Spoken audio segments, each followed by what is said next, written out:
ஓம் சாந்தி. அவ்யக்த முரளி 12/4/1984. அவ்யக்த பாப்தாதா, மதுபன். இன்றைய முரளியின் தலைப்பு பிராமண வாழ்க்கையினுடைய அஸ்திவாரம் தூய்மை.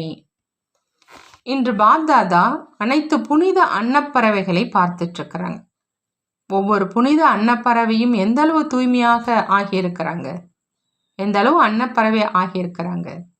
தூய்மை அப்படின்னா பாபா சொல்றாங்க, புனிதம் ஆவதற்கான சக்தியை எந்த அளவு வாழ்க்கையில, அதாவது எண்ணம், சொல் மற்றும் செயல்ல சம்பந்தம் தொடர்புல கொண்டு வந்திருக்கிறாங்க. ஒவ்வொரு எண்ணமும் புனிதம், அதாவது தூய்மையினுடைய சக்தினால நிரம்பி இருக்குதா.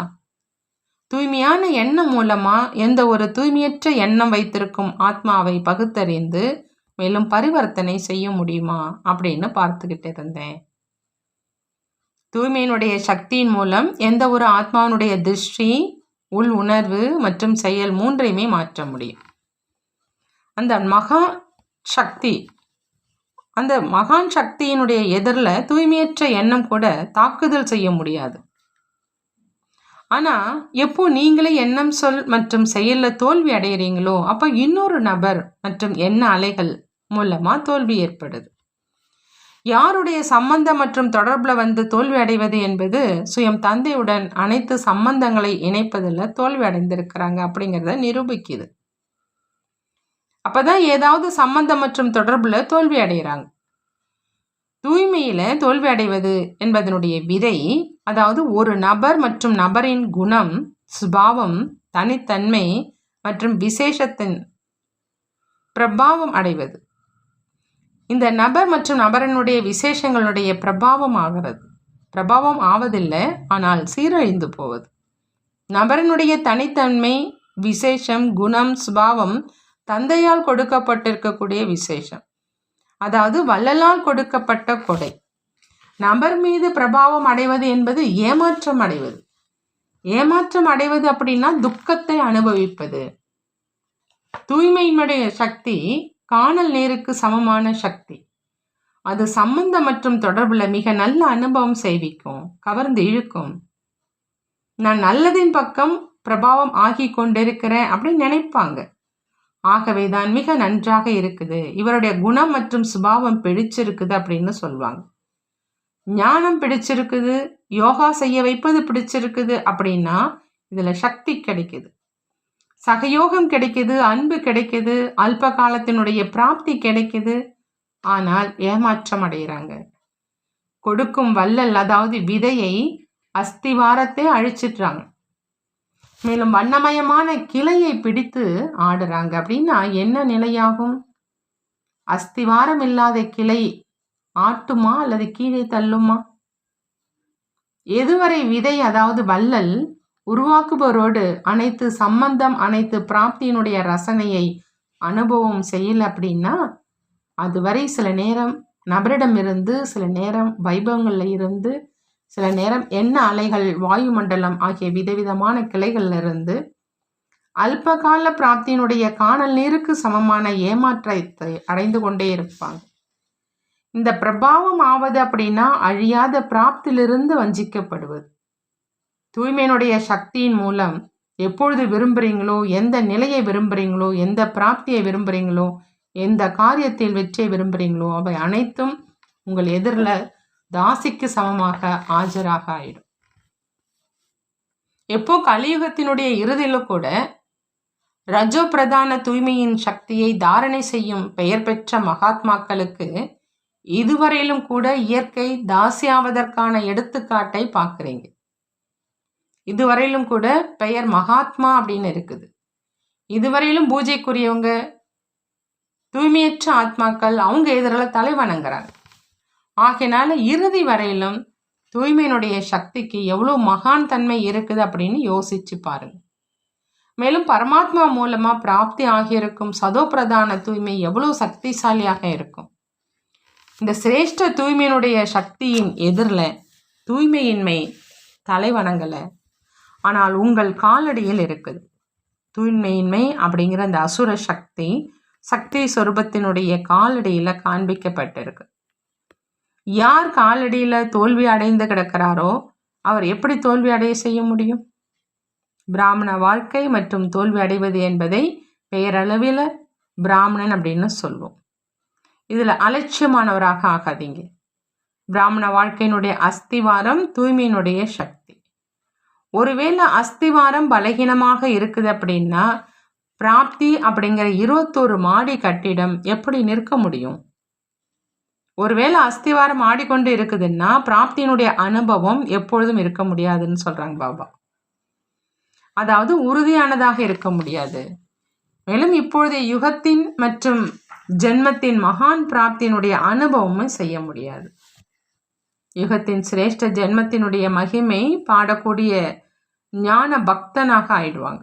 அதாவது தெரிஞ்சிருக்கிறாங்க, ஆனால் சுயம் அவர் அப்படி இல்லை. இதைத்தான் ஞானி பக்தன் என்று சொல்றது. ஒருவேளை பிராமணனாகி அனைத்து பிராப்திகளினுடைய அனைத்து சக்திகளினுடைய வரதானம் அல்லது ஆஸ்தியை அனுபவம் செய்யல அப்படின்னா அவங்கள என்னன்னு சொல்றதுன்னு கேட்குறாங்க பாபா. வஞ்சிக்கப்பட்ட ஆத்மா அப்படின்னா அல்லது பிராமண ஆத்மான்னு சொல்றதா? இந்த தூய்மையின் விதவிதமான ரூபங்களை நல்ல முறையில் தெரிஞ்சுக்கிங்க. தனக்காக கடுமையாக பார்வை வைங்க. அப்படியே தட்டி கழிக்காதீங்க. பொறுப்பாளராக ஆகியிருக்கும் ஆத்மாக்களையும் தந்தையையும் தட்டி கழிப்பதற்கு முயற்சி செய்கிறாங்க. இதுவோ நடக்கத்தான் செய்யும். அந்த மாதிரி யார் ஆகியிருக்கிறாங்க? அல்லது இது தூய்மையின்மை இல்லை, மகான் தன்மை. இதுவோ சேவைக்கான சாதனம் அப்படின்னு சொல்லுவாங்க. பிரபாவம் அடையல, சகயோகத்தை எடுத்துக்கொள்கிறோம், உதவியாளராக இருக்கிறாங்க. ஆகினால பிரபாவம் அடைந்திருக்கிறேன். தந்தையை மறந்தார் மற்றும் மாயாவினுடைய குண்டடி விழுந்தது. பிறகு தன்னை விடுவித்துக் கொள்வதற்காக நான் செய்வதில்லை, இவர் செய்கிறார் அப்படின்னு சொல்கிறார்.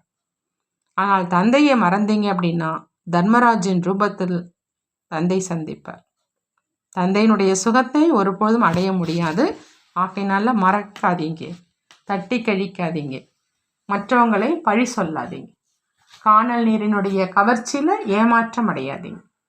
இந்த தூய்மையினுடைய அஸ்திவாரத்தில் பாப்தாதா தர்மராஜ் மூலமாக 100 மடங்கு பல கோடி மடங்கு தண்டனையை பெற வைப்பார். இதில் ஒரு பொழுதும் நிவாரணம் இருக்க முடியாது, இரக்க மனமுடையவராக ஆக முடியாது. ஏன் அப்படின்னா தந்தையுடன் இருந்த உறவை முறிச்சிங்க. அதனால தான் மற்றோர் மேல் பிரபாவம் ஆகியிருக்கீங்க. பரமாத்மாவுடைய பிரபாவத்திலிருந்து விலகி ஆத்மாக்களினுடைய பிரபாவத்தில் வருவது அப்படின்னா தந்தையை தெரிந்து கொள்ளலை, அறிஞ்சிக்கலை. அந்த மாதிரியானவர்களுடைய எதிரில் தந்தையின் ரூபத்தில் இல்லாமல் தர்மராஜனுடைய ரூபத்தில் இருக்கிறார். எங்கு பாவம் இருக்குமோ அங்கு தந்தை இருக்க மாட்டாங்க. ஆகினால அலட்சியமானவராக ஆகாதீங்க. இதை சின்ன விஷயம் அப்படின்னு நினைக்காதீங்க. அதுவும் யார் மீதாவது பிரபாவம் ஆவது என்பது காமனா, அதாவது காம விகாரத்தினுடைய அம்சம் அப்படின்னு பாபா சொல்றாங்க. விருப்பமின்றி பிரபாவம் ஆக முடியாது. இந்த காமனாவும் அதாவது விருப்பமும் காம விகாரம் இது மிகப்பெரிய எதிரி. இது 2 ரூபத்தில் வருது. காமனா ஒன்று பிரபாவம் அடைய செய்யும் அல்லது நோகடிக்கும். ஆகையினால காம விகாரம் நரகத்தினுடைய வாசல் அப்படின்னு கோஷம் எழுறீங்க. அதே மாதிரி இப்போ தன்னுடைய வாழ்க்கைக்காக எந்த விதமான அல்ப காலத்தினுடைய காமனா, அதாவது மன விருப்பம் காணல் நெருக்கு சமமான ஏமாற்றம் கொடுக்குது. காமனா அப்படின்னா ஏமாற்றம் அடைவது. அந்த மாதிரி இந்த காமம் அதாவது காமனா அதாவது விருப்பங்கள் மேலே கடுமையான பார்வை உள்ள காளி ரூபமாக ஆகுங்க. பாவம் நல்லவர், கொஞ்சம் கொஞ்சம் இருக்குது, சரியாயிடும் என்று அன்பானவர் ரூபம் ஆகாதீங்க. முற்றிலும் வேண்டாம். பாவ காரியங்கள் மேல் பயங்கரமான ரூபத்தை எடுத்துக்குங்க. மற்றவர்களுக்காக அல்ல, தனக்காக ஆகுங்க. அப்பதான் பாவங்களை அழித்து பரிசுத்த ஆக முடியும்.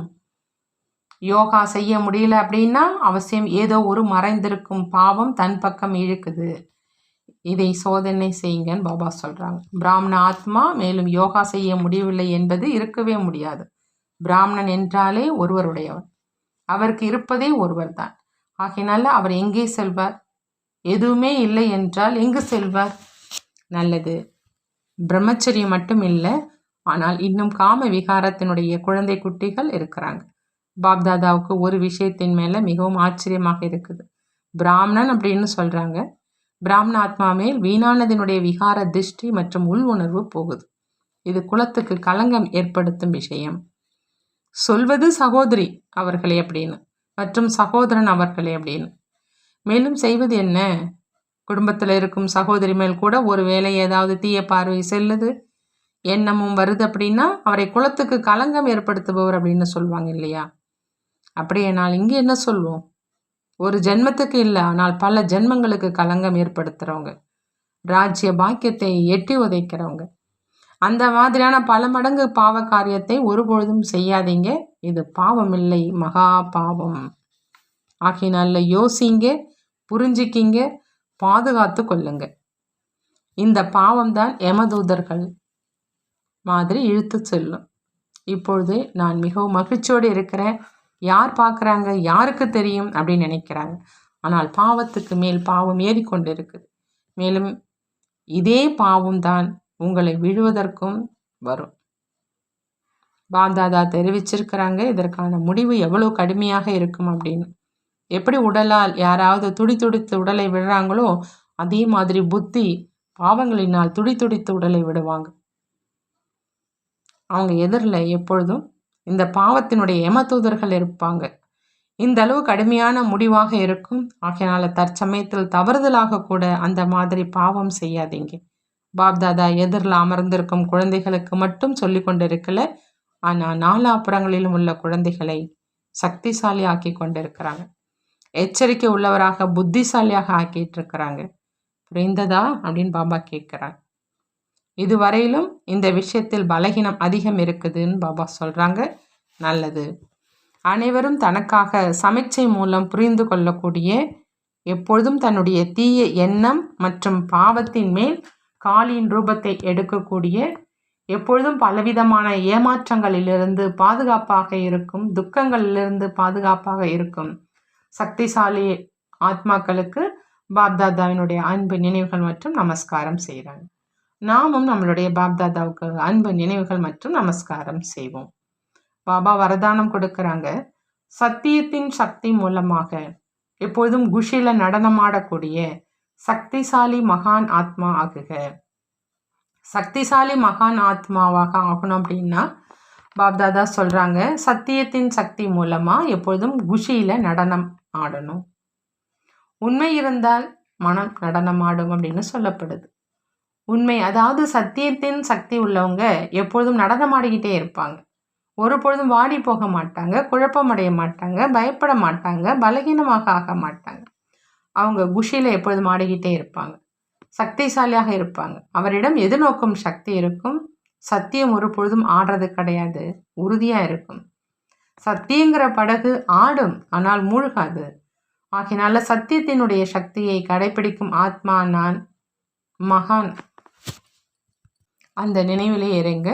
சத்தியத்தினுடைய சக்தியை கடைபிடிக்கும் ஆத்மா தான் மகான் ஆவாங்க. ஸ்லோகன், பிஸியான மனம் புத்தியை ஒரு வினாடியில் நிறுத்தி விடுவது தான் மிக உயர்ந்த பயிற்சி. மிக உயர்ந்த பயிற்சி எது அப்படின்னா பாபா சொல்றாங்க, பிஸியான மனம் புத்தியை ஒரு வினாடியில் நிறுத்துறது. நல்லது. ஓம் சாந்தி. நன்றி பாபா, நன்றி.